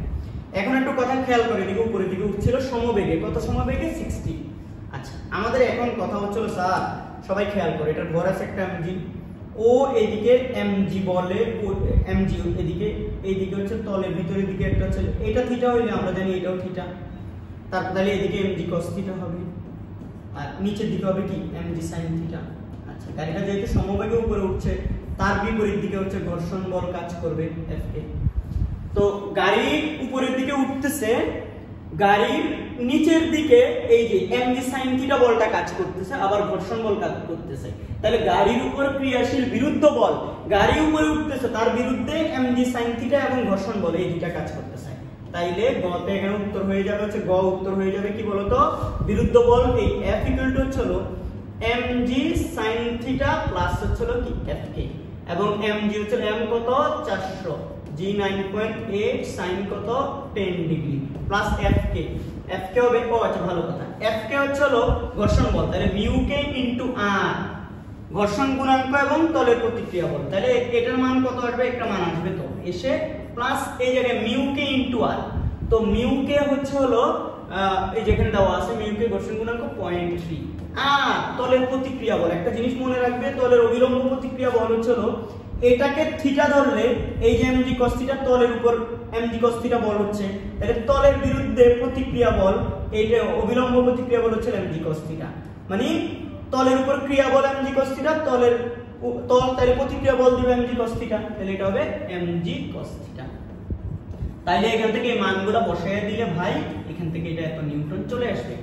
সহজ কিন্তু এমনিতে, কনসেপচুয়াল ম্যাথ। হ্যাঁ, এটা এবার আসো গাড়িটা, এরপরে প্রশ্নটা দেখো, গাড়িটির ইঞ্জিনের ক্ষমতা কত হলে গাড়িটি সমবেগে না চলে বরং ত্বরণ প্রাপ্ত হবে। এখন গাড়িটির দেখো বিরুদ্ধ, গাড়িটার উপরে কত বল কাজ করতেছে, এত বল কাজ করতেছে। এখন গাড়িটার বিরুদ্ধে এত বল কাজ করে, তাহলে গাড়িটাকে সমবেগে গতিশীল রাখার জন্য ঠিক সেম পরিমাণ বল কি করতে হবে বলো তো, প্রয়োগ করতে হবে। তাইলে দেখো আমি এটা একটু বের করে নিলে সবচেয়ে ভালো হয়, মানগুলা দিয়ে সবগুলো একটু বের করে নেই যে হচ্ছে তাহলে কত আসে।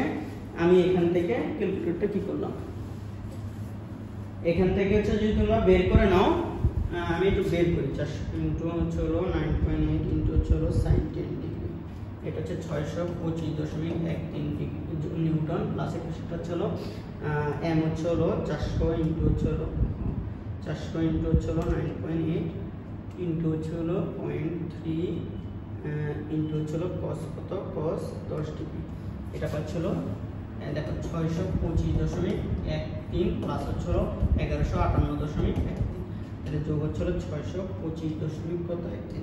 আমি দেখতে পাচ্ছি এটা 1783.26, 1700 কত 83.26।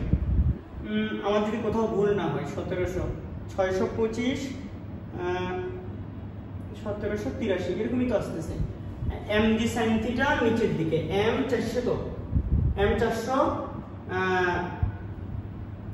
ঘর্ষণ গুণাঙ্ক কত ছিল 0.3, ওকে, যেই mg cos থিটা cos 90, ঠিক আছে, ওকে 0.3, এটাকে আমি ভুল টুল তো করি না, 0.3 ইন্টু আবার বলি 0.3 ইন্টু 400 ইন্টু হচ্ছে 9.8 ইন্টু হচ্ছে cos 10 ডিগ্রি, দেখতে পাচ্ছি 1158, ঠিক আছে, এটা হচ্ছে 625। তাহলে যা আসছে ভাই তা এত নিউটন। তাহলে যেই গাড়িটার উপর যেই পরিমাণ বিরুদ্ধ বল কাজ করতেছে তার সমান পরিমাণ বল দিলে গাড়িটা কিন্তু উপরের দিকে কি থাকবে, সমবেগে গতিশীল থাকবে। কি থাকবে বলো তো, সমবেগে গতিশীল। তাহলে এখন সমবেগে গতিশীল রাখার জন্য যে বল সেটা হচ্ছে আমরা জানি Fb। তাহলে 1183 দশমিক কত আসলে যেন 1283 দশমিক কত, সরি 83.26 নিউটন, 26 নিউটন। এটা যদি এত নিউটন হয় ইনটু ভি, ভি গাড়িটা কত বেগে উঠছিল দেখো তো, এই যে 60 কিলোমিটার/আওয়ার বেগে, কিন্তু 60 ভিটা হচ্ছে 60 ইনটু 1000 ডিভাইড বাই হচ্ছে 3600। তো 60 ইনটু হচ্ছে 1000 ডিভাইড বাই হচ্ছে 3600, 60 ইনটু 1000 ডিভাইড বাই হচ্ছে 3600। আমি দেখতে পাচ্ছি 16.67 মিটার পার সেকেন্ড। তাহলে 16.67 মিটার। এটা দিলে এখান থেকে দেখি ইনটু হচ্ছে এটা 1100 না, এটা হচ্ছে 1783 দশমিক কত 26। এটা হচ্ছে 29,721 ওয়াট ক্ষমতা। এই ক্ষমতাটা দিলে হচ্ছে গাড়িটা সমবেগে উপরে উঠতেছে, কথা বুঝিও, এই বেগ দিলে সমবেগে উঠতেছে। কিন্তু যেহেতু তুমি হচ্ছে তাকে সমবেগে উঠে সমত্বরণ প্রাপ্ত করতে চাও, তাই এই ক্ষমতার চেয়ে বেশি ক্ষমতা প্রয়োগ করা লাগবে।